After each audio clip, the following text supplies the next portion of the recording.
Well, thank you, Pastor Randy. And thank you all for being here. So let me share with you what we're going to be doing. You'll tell them what you're going to say it, and then tell them what you said. It's a basic outline. So what I want to do is take you to Israel. The report's going to be called Israel on October 7. It's a special report. We were there for part of the Land in the Book. Thank you. We were there as part of the Land in the Book group. Four of us, Kathy and I and my co-host and his wife, and traveled around Israel. And what you're going to see is what we saw. I put a lot of people in. I want you to hear what we heard, because a lot of it's not what you're hearing on the news media. Now, some pieces you've heard, some you haven't, but we want to take you there so that you'll understand from their perspective what's been happening, not only on October 7, but what's been happening since. So let me start with this. Where did we travel? Well, the old Johnny Cash song, "I've been everywhere, boys." That's pretty much what happened. We arrived Friday afternoon. We actually started that night. We hit the hotel and got over jet lag by interviewing 6 people Friday night. Over the next 5.5 days, we traveled 1,100 miles.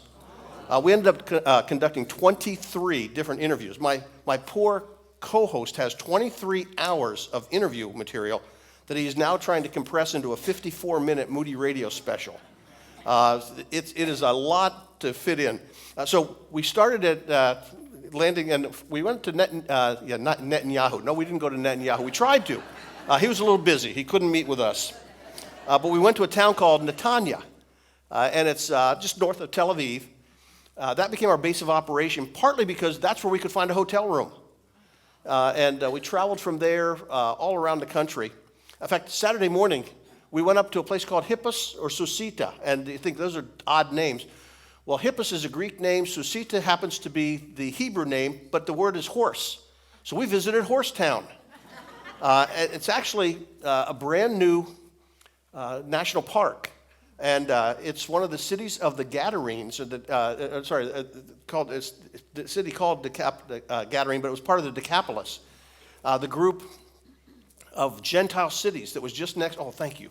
Gentile cities that were right near the Jewish. It's opposite the lake from where we think of the Jewish people, where Jesus was ministering. Now, here's what it looks like. And you go, that doesn't look like much, except I see a horse kind of rearing up there in the background. It was a massive city right on the Sea of Galilee. In fact, the Sea of Galilee is just behind it. And when you read about the Gadarene or Gergesene demoniac and the swine, the demons went into him, well, he was from this town. The swine, the pigs would have been here. This was a Gentile town. They were keeping pigs. And just on the other side of the hill is the dividing line between the Jewish and Gentile areas. That's where they were. So I like to say this is where the deviled ham man from Horsetown was from, because that's the name of the place. The time of year was amazing. It's still green, lush. The flowers were out. But if you look across the way, the Sea of Galilee, and on the other side, that's the city of Tiberias. So the Jewish part was on the west side, and this area where we are is the Gentile part. So we wanted to see it because that's going to be a new place. We wanted to be able to know what was there, whether it was worth taking groups to, and it is. But from there, we went to the opposite side of the lake to a place called Magdala. That's where Mary Magdalene was from. And most people, when they hear that, they say, well, yeah, they found a first century synagogue where Jesus probably taught there. But we weren't there to see the synagogue. I've seen that before.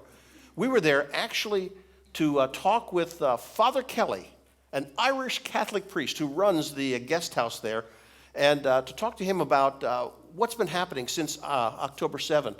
In fact, what we really wanted to speak to him about, since it was in Galilee, what about safety? How safe did you feel in Galilee after October 7? And what I've put here, and I'm going to have this throughout, you're going to hear his words on how he felt. Now, right behind, the hill behind us is Mount Arbel. Where I'm taking this picture behind me is the Sea of Galilee. So we're right between the Sea of Galilee and Mount Arbel. And here's Father Kelly's response. People don't understand that that's the way we are here between Mount Arbel and the Sea of Galilee at Magdala. Nobody could believe it. They just think everything should be exploding and fire and rockets and everything. And most of the country is actually very serene and peaceful. That's not always what you hear, but it is true. We saw nothing. In fact, we were absolutely safe. We were within 2.5 miles of the fence for Gaza. We were in one of the first communities that was attacked by Hamas and had it perfectly safe. There is some fighting. It's in the Gaza Strip. It's up along the border with Lebanon, but the rest of the country isn't being affected by it.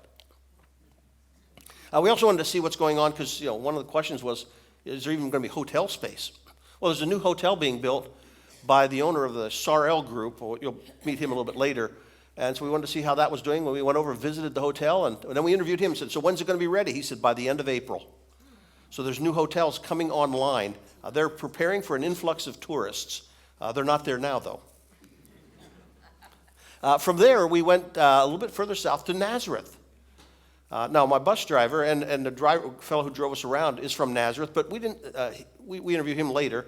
In this case, we wanted to stop. We wanted to talk to Pastor Nizar Tuma. He pastors the Nazarene Church of Nazareth.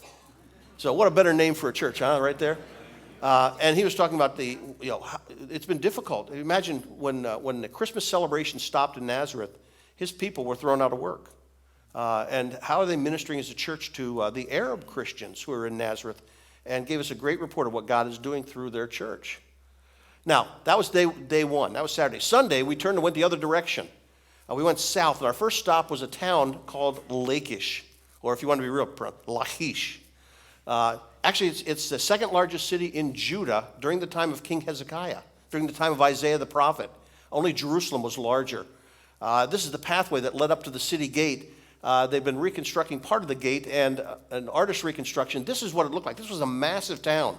There was a governor in this city that governed that region that was down near Gaza.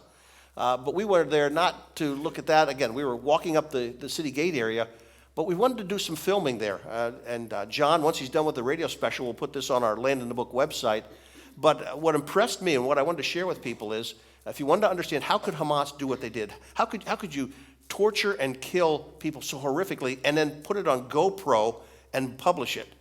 Well, the answer is, if you want to understand that, you need to understand the Assyrians. In 701 BC, the Assyrians took Lachish. They took one of the palace rooms in Nineveh at the palace and put on the walls what they did in the taking of Lachish, including torture, including maiming, death. Just the same horrific things that Hamas did were what the Assyrians did. And if you want to understand the lineage, if you will, the Assyrians were like ISIS, which is like Hamas. That wasn't by accident what they did. That was by design. They wanted to do all the horrific things that they did and boast about it. We went, though, from Lachish over to Ashkelon, the largest major town south of Israel that was right next to the Gaza Strip. And at Ashkelon, we wanted to visit a friend of ours, Tatiana Gurevich. Very Jewish name there, right? You might be surprised. She's from Lithuania originally, but a Russian Jew who emigrated to Israel when the area opened up. And she works for the Sarl Tours. So we went out on the balcony of her apartment, and as she's out there talking to us, she's saying, well, now down here in these homes down below, one of those was hit by a rocket, and just below us down here, there was a car that went up, and the flames just shot up into the air when the rocket hit there. Hamas fired 1,500 rockets at Ashkelon. 200 of them hit the city. And Tatiana was there. So we had her tell us about that. But then we walked into her safe room, because every apartment there has to have a safe room. And I'll show you just a small clip of it as she shared with us what the safe room was like and how long that they had to spend in their safe room. Well, here's the safe room itself now. Here's John. All right, we're gonna get a close-up shot here of these shutters. Man, they are very heavy. That's almost 1 inch thick. And then you also have to close the window. It's Which not only is that. shatterproof or bulletproof, I presume. Yep. And you guys were in here with these things shuttered. For 3 months. Wow. Now, they weren't in there 24 hours a day for 3 months, but for 3 months, those rockets were hitting. And every time a rocket would hit, the siren would go off, and you had about 20 seconds to get into your safe room.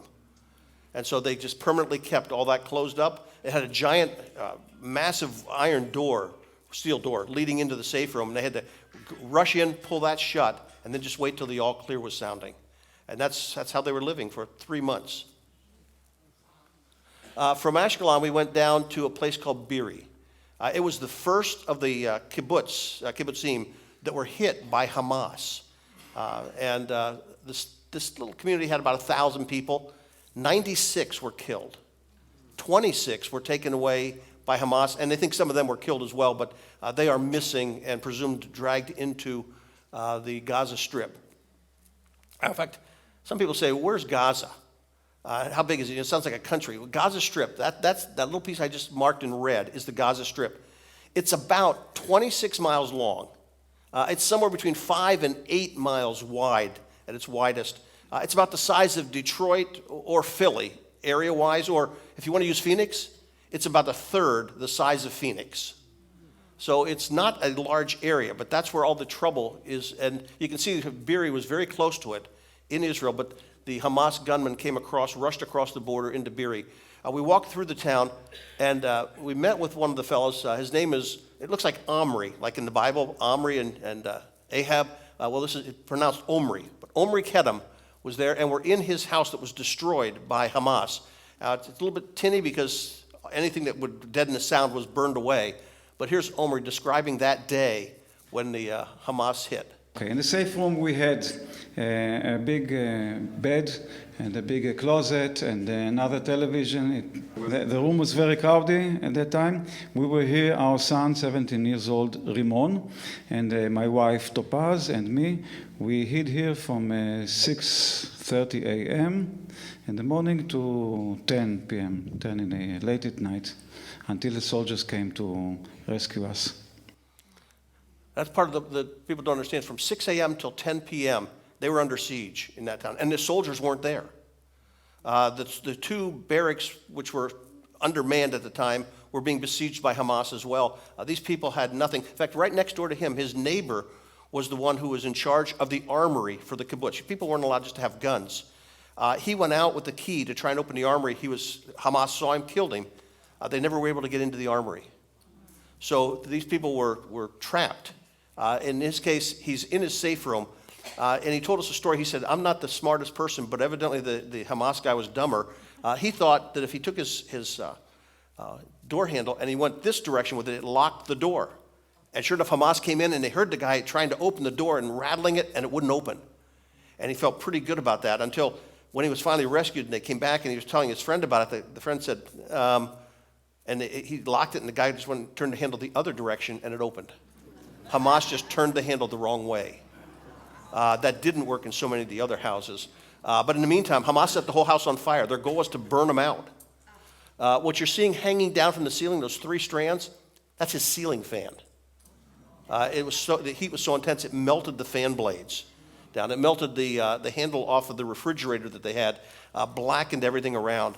I turned and looked the other direction. This is the living room of it. And now this has been cleaned up. It was just full of all the furniture, all of the ceilings, tiles, all the roof rafters, everything had just collapsed in. So they've been cleaning it since then. But it's gone. But even worse than that, if you look behind it, you see another house. There was another duplex behind. On the left side of that duplex was a family, 4 children and 2 adults. When their house was set on fire, they managed to jump out a window, and they tried to hide in the bushes that were there behind. Hamas found them and shot down into the group. They put the youngest down and then the next, all the way up with the father on top. Hamas managed to kill the father, the mother, and the 2 oldest children. Only the 2 youngest survived there. On the right side, there was a family of 4. They were all killed. Same thing, when Hamas got in, they killed them all. Omri's house, he's also a duplex, and so right next door to here's his neighbor's house. There's the fellow, in fact, you see there's 3 posters they put up there. The fellow in the middle is the one who had the key to the armory who was killed. On the right is his wife, on the left is his daughter. They were both captured and taken by Hamas into Gaza. A little bit further down the street, there was another one. There's a Canadian peace activist, Jewish, and was living in the kibbutz. She would go to Gaza and take people from Gaza who needed to be hospitalized, needed help. And she was offering help to help these people get the help they needed. That was her goal. If we just treat them nicely, just be nice, we can all get along. When they came in, they killed her. But they didn't know that. They thought at first she had been captured and taken to Gaza, but because the fire had been so intense, until when they finally came in with the forensic crew, they found at least 1 tooth that had DNA still in it. She was burned alive in her house. I could go on Beery, but you get the idea. It was horrific what happened there. And that's just one of multitudes of communities that were taken that day. Our final 3 days on the ground, we would go to Jerusalem each day, and we just had a series of events to see, people to see, and things to talk to, interviews to conduct. We went to the Church of the Holy Sepulchre, which is actually undergoing some repair work right now because there aren't that many people around. But what's amazing is if you've been there, and you know there's usually a line around, that's the edicule in the center, that's where the tomb was, which is no longer there. And it can take hours to get inside. I counted, I think, about maybe 6 people altogether in there, besides the priests and others who were at the church. But you look around and you say, it was empty. There's no one there, virtually no one there at the Church of the Holy Sepulchre. We also went to the garden, I should say this, just outside the Church of the Holy Sepulchre. Most tourists don't notice it, but there's a mosque. I mean, the Muslims built a mosque just outside to try and say, our God has replaced you. There's a poster there, and let me pull up a little bit so you can see it here. There's a quote there from the Quran, and as I put on my glasses, I can maybe see it a little better. I mean, as I get up and look at it, my great eyes, it says, Jesus said, I am indeed a slave of Allah. Allah is my Lord and your Lord, so worship him alone. And that's from the Quran 3, verse 51. I'll stick with John 3:16 personally.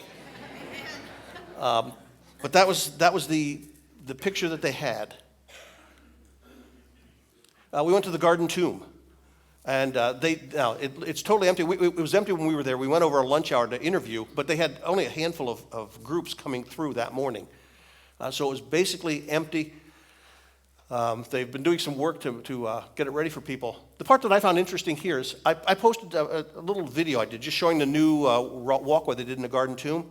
I put it on our Land in the Book Facebook page. There are individuals, both Muslim and there's some Irish. There were some. I mean, they're European. I've had over 100 people post negative comments on Israel. Not mentioning Israel in the thing. Not mentioning just the Garden Tomb. Some of it was absolute profanity. But there are individuals out there who are trying to silence anybody who shows something that might present anything about Israel in a positive light. They are out to silence you and silence anything you would say about Israel. That's just the reality of life right now. Now, we weren't there to see that stuff. We were there interviewing people. So who did we interview? Well, we landed, and so we decided, in fact, this is part of the hotel. We interviewed Ittai Eshel. He was the manager of the Ramada Hotel in Netanya. They hosted 550 refugees from the Gaza area, the Gaza envelope they call it, who had to find a place to stay. And so the hotel just opened up. When we were there were about 100 left. Now, they've reopened the area down in the south, and so many of the people want to get home. And so they had started going home, but there were still some there. But he was just sharing, how did the hotel go about doing that? You know, they had to provide schooling. They had to provide washing machines at the hotel because suddenly people have to do laundry. It was a turn on a dime, but they were able to do it. We interviewed a fellow, Ronnie Cohen. He's a dear friend. Ronnie is 72 years old. Sounds like a nice age to me. Ronnie's from New York. He was a Brooklyn Jew who came to faith leading groups in Israel, so he's a believer. But Ronnie, I'll let him tell it in his own words. You've got to listen to him. The war happened. Ronnie went in to volunteer, to sign up, to go back to the Army. I did go up to the Army and I volunteered my services. For me, it was kind of peculiar to be in Israel and not be called up to the war. I mean, I was called up to 2 wars as a reservist. I don't know if they really needed me because I'm not fit. I'm pretty fit. You know, I'm from New York. I can take care of myself. But I was originally a paratrooper and then later on in tanks. But it just so happened that the tank that I was in during my regular service is not in service anymore in the Israeli military. Now they have something much more sophisticated with computers inside, and that's not for me because I have a problem still with my iPhone. But I did try to volunteer my services. And they said that they didn't need me, but within my own community where I live, just outside of Jerusalem, they have their own security force in coordination with the military, and many of the people in my community volunteered to do guard duty, roadblocks, to patrol, so I was involved in that for a while, yeah.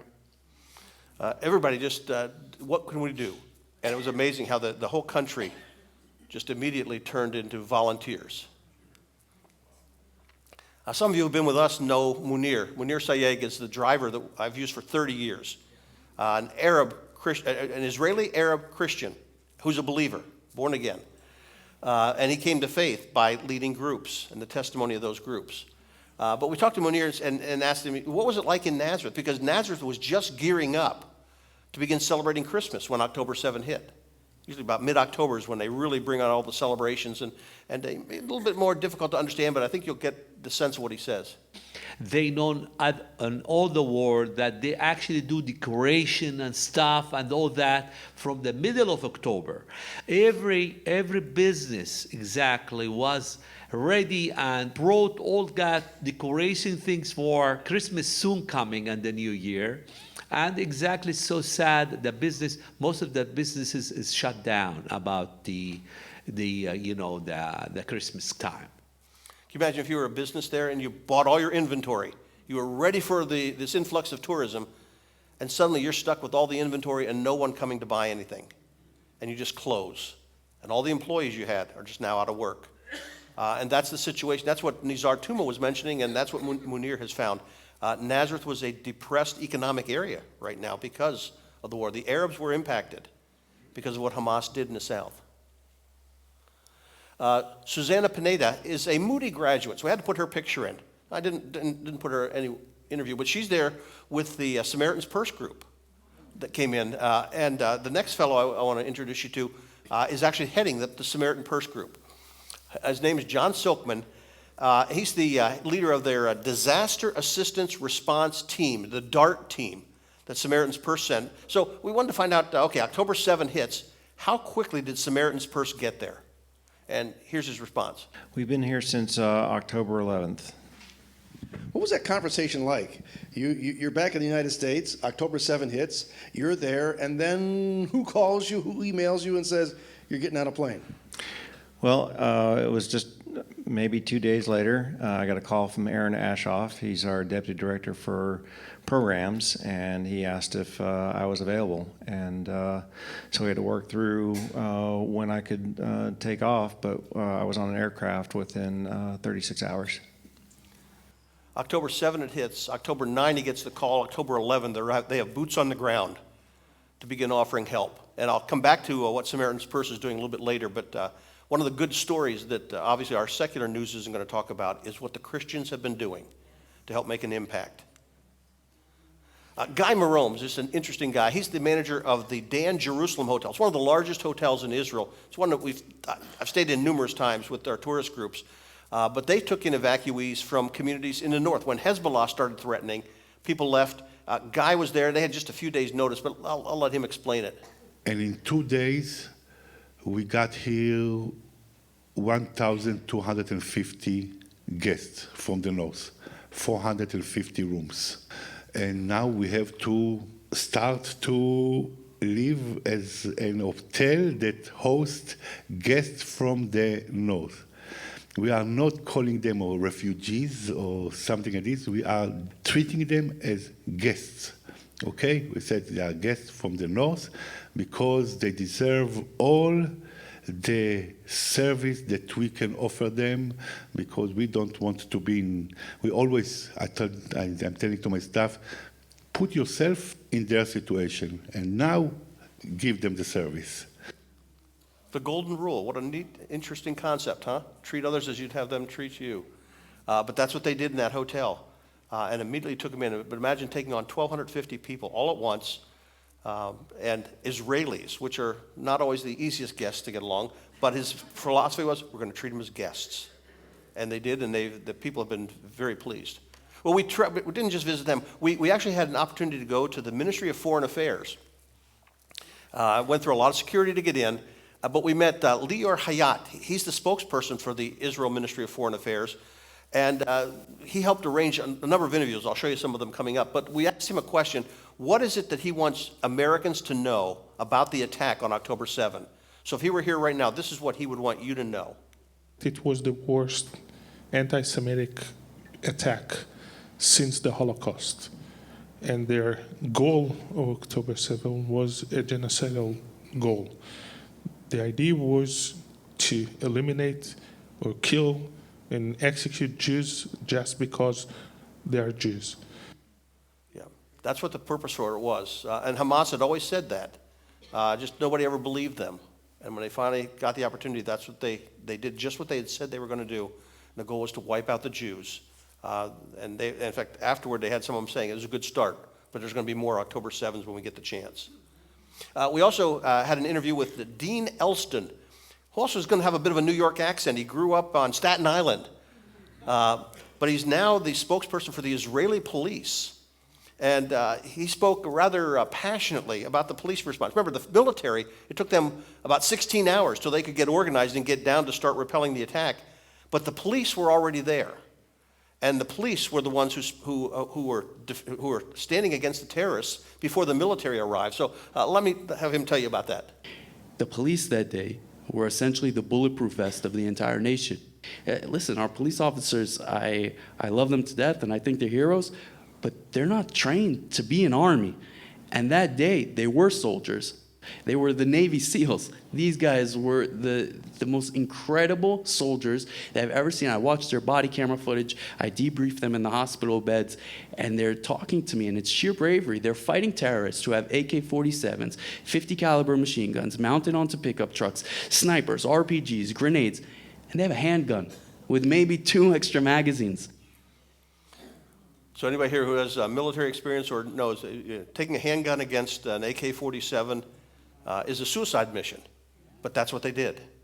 And they stood the gap until the Army was able to get there. The saddest interview we had was Dr. Ayelet Levy-Sakar. She's a medical doctor. Her daughter is still in Hamas control, was captured by Hamas. John said the hardest thing he had to do was try and hold a microphone in the face of someone that he really wanted to just weep with at the moment. But here's Ayelet. She's sharing basically her heartfelt plea to anyone who's listening. This is the message that she wants to get out on what it's like being a mother of someone who has been captured. And I speak to the parents, to mothers. I don't want to wish this upon anyone, even not to imagine it but if you could for just 1 second imagine this horrific thing that happened that keeps going, and just remember that it happened here in a peaceful place to people who didn't even think that they could not imagine this terrible terror attack to happen, to take place, just like 9/11 happened, and people were working in those buildings, not imagining anything like this. This could happen anywhere to anyone, and I just think that people need to not forget this, to remember this all the time, and to keep going with us and bring them home. To give you a perspective, that's her daughter on the right, Nama. On the left, this is body cam footage or GoPro video from Hamas showing when they captured her. She's wounded, she's bleeding, she's barefoot, she's handcuffed, and they threw her in the back of that vehicle and drove her into Gaza, where she still is today. Moshe and Gabriella Leinberg, interesting story. He was saved by flu. That is, they were having a family get-together celebrating, and so Gabriella and her daughter and her sister and her brother and her sister's spouse were all together for a gathering when Hamas attacked, and they were all taken captives into Gaza. He was still in Jerusalem. He couldn't go because he had the flu. So he was now stuck alone. They're all gone. They're also the only family that's been taken that has had a happy ending for everyone. The 3 ladies were released by Hamas on November 27. They were some of the prisoners that were let go. The 2 men were the 2 who were rescued on February 12 when Israel went in to take them. We learned something about that didn't make the news here. The Hamas had they had them in an apartment, and all around them were Hamas fighters. They were trying to lure Israel into a trap to wipe out the attacking force. Israel turned the tables on them, rescued the 2, didn't have any injuries, and killed about 100 of the terrorists. But go back and read the reports, and what you'll hear is, well, yeah, it was good. They rescued 2 hostages, but they killed 100 Palestinian civilians. That's the news reports. Those civilians all had guns, and were all there waiting to kill the Israelis. but they were the ones who were rescued. And she couldn't speak to us because she's Argentinian Israeli, so if we could speak Spanish, she would have been great, or Hebrew, but her English wasn't so good, so he was telling us the story. Now, this face may look a little familiar. This is Tom Doyle. We support Uncharted Ministries here at the church. They're the ones who have a fellow who is in Gaza, still in Gaza. But Tom was there leading a group on a service project to Israel. So we managed to connect with them and said, what did he experience that he would say, if he were here now, this is what would surprise the average American. So here's Tom explaining that. You know, I think what would really surprise them is that there's a lot of hope here. You would think, yes, it's sadness, and there's so much that's happened here in Israel that it's the worst attack in their 75-year history. But yet the people have a sweetness. They have a softness toward the gospel. There's not a vengeful bone in their body. And so anyway, I was hoping to encourage people in Israel, and they have just inspired us wherever we went. Another group that we kept, and you say, I know that fellow. That's Bruce Scott. He goes to our church. Well, Bruce was there leading a Friends of Israel group. They were doing a service project as well. In fact, they were spending their time, they saw some things, but they were also spending time serving in a hospital. They were cleaning, they were doing laundry, they were doing whatever needed to be done in that hospital because there was a manpower shortage because so many people had been called into the army. But here are Bruce's thoughts on the impact that they had doing what they did in that hospital. I'm thinking of one young man in the laundry department. When he found out about us, he told me, this is just amazing. It's unbelievable. And he said to me, I respect you like I respect my father. He was just amazed that we would do this. And we've had many people come up and say this. We had a team working on one of the floors. They were scraping some tape off of the floors. And one complete stranger came up to one of our workers, pointed his finger at him and said, "You are holy people." That's the kind of impact that they were having. One of our favorite people we've had on our radio program a number of times, Pastor Menno Kalisher. He pastors the Jerusalem Assembly in Jerusalem. He had a daughter who was called back up. She's an MP, and she was up on the border with Lebanon, up by Mount Hermon. He had a son who was called up, who ended up spending several months as a soldier inside Gaza. So they were in very intense times. But listen to some of the ways that this church turned on a dime and said, what are the practical things we can do to provide help in a time like this? And I was just blown away. And this is just part of what they were able to do. So my daughter is there in the north. And she tells us that military police is not the priority right now. And we are lacking so much logistics, so much things that we need. I told her, okay, what do you need? It's cold. It's the Hermon area. It's the north. And the soldiers don't have these winter overall coats. We call it Hermonit. The mountain is Hermon. The coat is Hermonit, kind of coaty that relate to the area of the Hermon. That's the idea. So the church donated $20,000 to buy 220 coats with their sign, with everything, provided everything. We gave this option to all the soldiers in our church. 35 people in our church and the daughter church that we planted 2 years ago were in service. About half of them were in the front. And we told all of them, if there is anything you need, I mean, we don't buy tanks, we don't buy bullets, we don't buy guns. Okay, let's put things in the right perspective. But if there is anything logistic-wise that right now the army don't have the time, the priorities, we will do it. So whatever we could do, we did. When a regular soldier come and ask, wow, we need antibacterial socks, we need things like this, we tell him, listen, it's nice to give to you, it's cheap, we can do that. But what about your platoon? So we spoke with the officer and told him, okay, we're willing to help. What do you need? So officers gave us a list, and the list was for a platoon, not for a private soldier. We provided, we sent everything, and it was a joy. With this, we told families in our church, listen, if dad is in the army and washing machine broke, refrigerator don't work, whatever, never call them. They'll be busy with home rather than taking care of their lives. Call us, we'll give you on the same day a new refrigerator, a new washing machine, and you whatever. Call us, call the church, don't call them. That kind of commitment was amazing. Now here's his son, Danny. Danny had just returned after several months inside Gaza. In fact, this was, of all the pictures I have, this is the one Kathy likes the most because she was praying for him during the time and got a chance to see him. But John asked Danny, was he frightened? What was it like entering Gaza, and how scared was he? But as you're moving in, into these communities, you're in Gaza, your heart had to be pounding as you're marching on in, yes?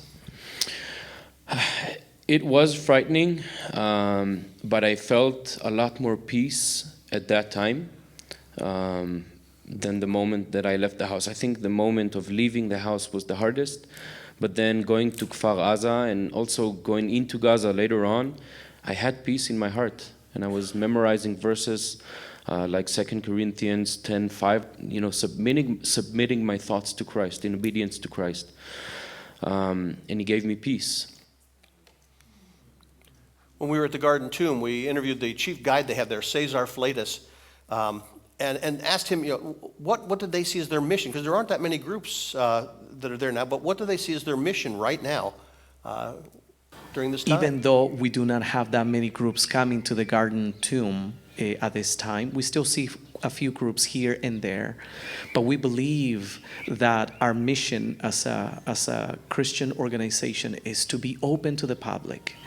And also, we see our mission to be to proclaim the gospel of Jesus Christ, especially in this challenging season. This is the season for us to be that beacon of light to the people in our community, to the people in this country, especially in this dark time. And he does it with passion. One of the fellows who's worked at Sar El Tours for a long time is a dear friend, David Katz. He had several children who were called back into the reserves to serve, and actually gets quite emotional when he tells what were your best memories and worst memories during this time. And I'll let him tell it. And the worst thing was seeing my daughters and their children, and the little children, 3 years old, 1 year old, they knew what to do if a siren went off. And their game at the park was quick run, there's a siren. Those are the worst things. At the worst time Israel has ever experienced, we also saw the best of us. And these are the memories that are going to stay with me for the rest of my life. And as he went on, he talked about the best times being how people came together, they volunteered, they did whatever they could in a way that drew the nation together. In fact, David was speaking from experience. Here's a picture of him. He volunteered to pick pomegranates on a kibbutz because between the soldiers who'd been called up and the foreign workers who'd left, the fruit was rotting on the trees. They had to go out and pick it, and so he was out there helping with it on a day. Now, this fellow may look a little familiar here if you watch Trinity Broadcasting Network. He's the on-air reporter in Israel for Trinity Broadcasting Network. He's also an Israeli citizen. He also was in the army and was both on the northern border with Lebanon and then inside Gaza. But he shared what he would like us to do.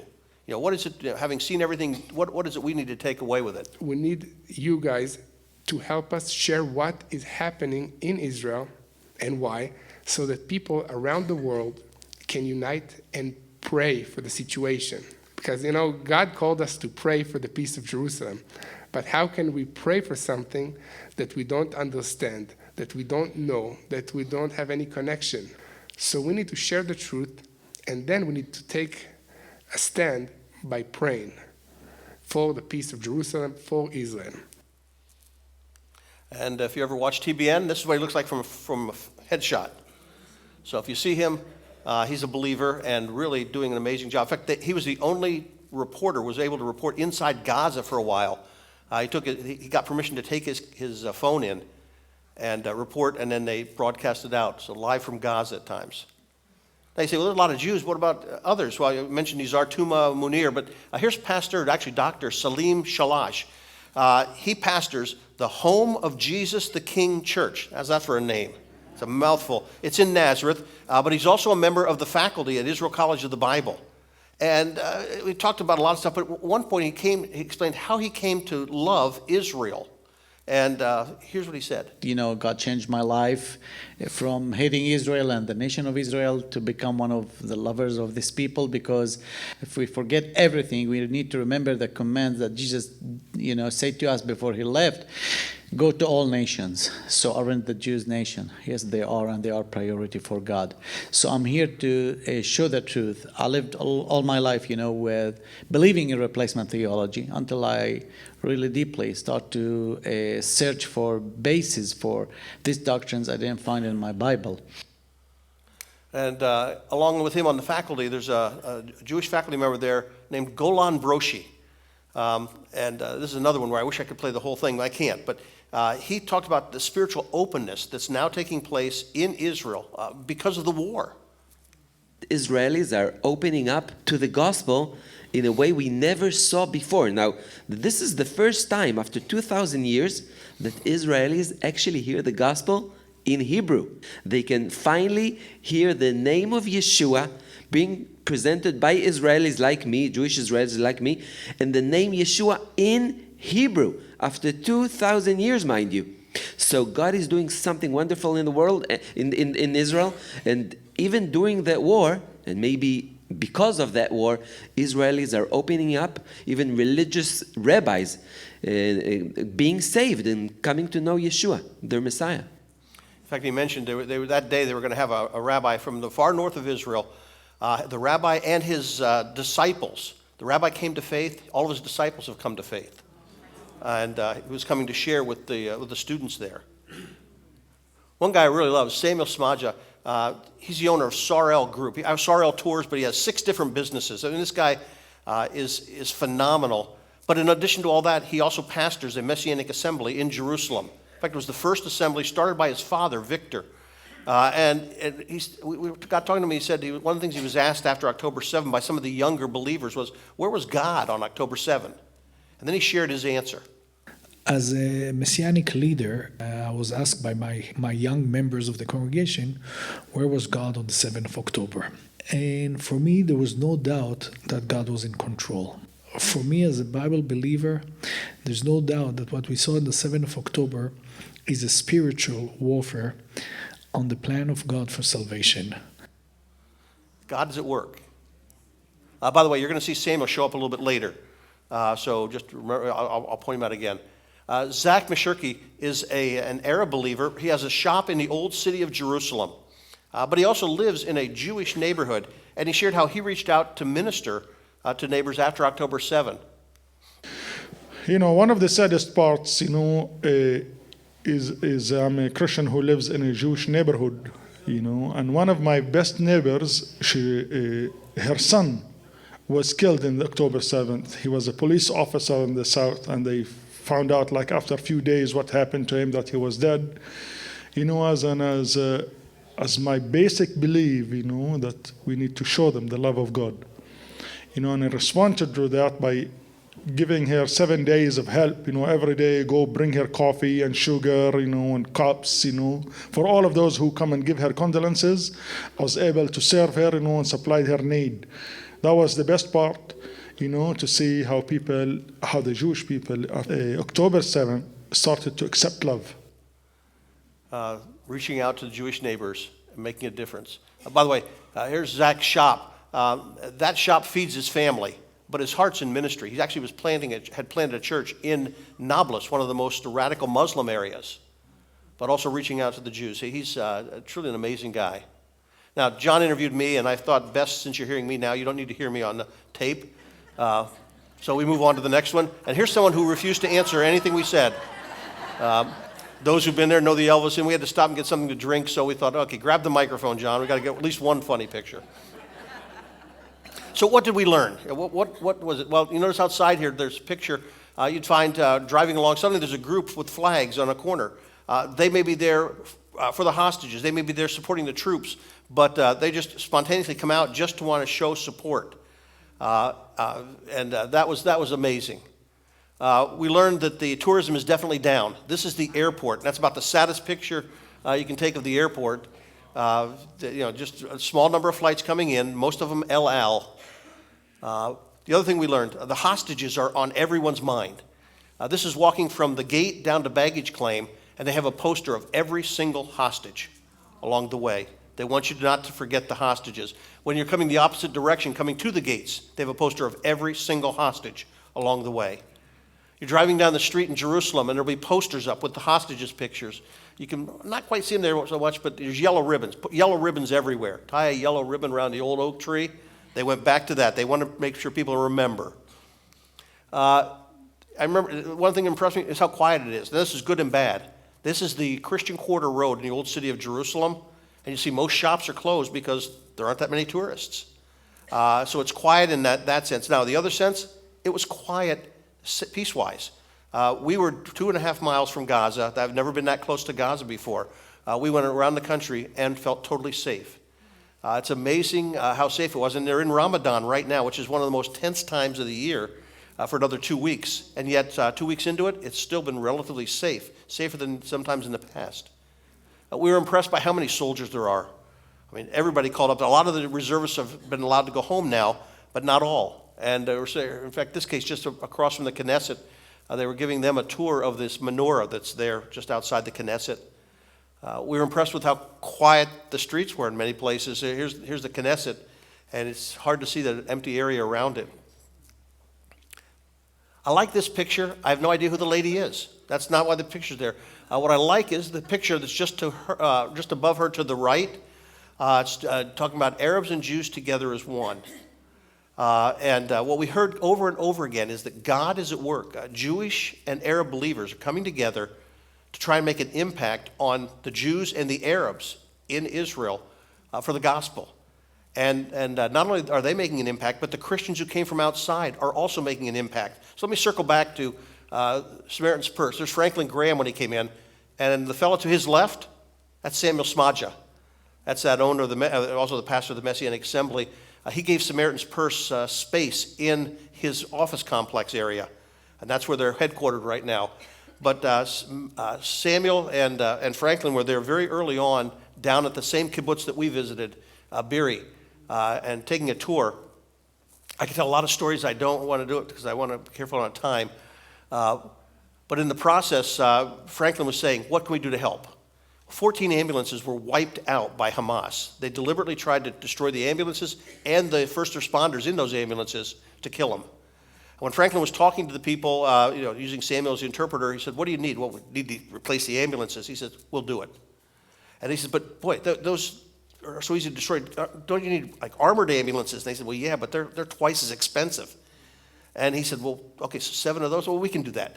Well, then they start talking to Samuel in Hebrew, and they're basically saying, well, we really need the 14 ambulances. We'd like the armored, but the quantity's the more important. So, is that's what he's saying, just do 7? And so Samuel took him aside and said, well, they're really concerned. They need the 14. The 7 would be wonderful, but they need the 14. And Franklin said, well, we'll do them both. 21 ambulances they donated. The 14 regular, 7 armored. See the 1,000 trauma kits? Let me deal with that just very briefly. Each of these places, all over, they had first aid kits. Well, when you have a Band-Aid and somebody's been shot or burned or something, it's worthless. They needed trauma kits. And so they went to the major hospital and they said, look, Samaritan's Purse is used to sending out trauma kits. Could you use some? How many could you use? And the head of the hospital was, well, 1 or 2 of those would be nice. And Samuel, as only Samuel can do, says, think bigger. 5? Think bigger. 100? Think bigger. And finally they said, we'll give you 1,000 of them. They'll go to Arab and Jewish communities. The goal is that when you have a trained paramedic there, someone who needs help, before the ambulance can get there, before anybody else can get there, they want to be able to provide life-saving help. That's the kind of impact Samaritan's Purse made, and it was like a blocking back, clearing open the way for the running backs that came beyond. Here we are donating those ambulances, and this is the mother of one of the individuals who's killed as a first responder. And they named one of the ambulances. They named every ambulance after a first responder who was killed. That made an impact on Israel. And you can see the press behind. Suddenly, at least in Israel, they were covering that event. It did make that impact. Now, I have one more thing I want to do, and then I'll close this in prayer. But I want you to understand the impact the hostage situation has had on Israel. You know, we go, oh yeah, hostages, that's sad. This has changed the psyche of Israel. They did a video. In fact, October 7 happened. By December 18, a group of musicians came together and said, we need to do something. And so they got 1,000 musicians together to produce a video for Israel. Bring Them Home Now was the focus on it. And I just want you to catch the emotional impact of this. You're going to see secular and religious Jews in this orchestra. You're going to see young and old. You see amateurs and professionals. They all came together. And then at the very end, watch, because some of the families of those who are still being held hostage come into the theater at the end. It was shot at the theater in Caesarea. And with this, we'll end.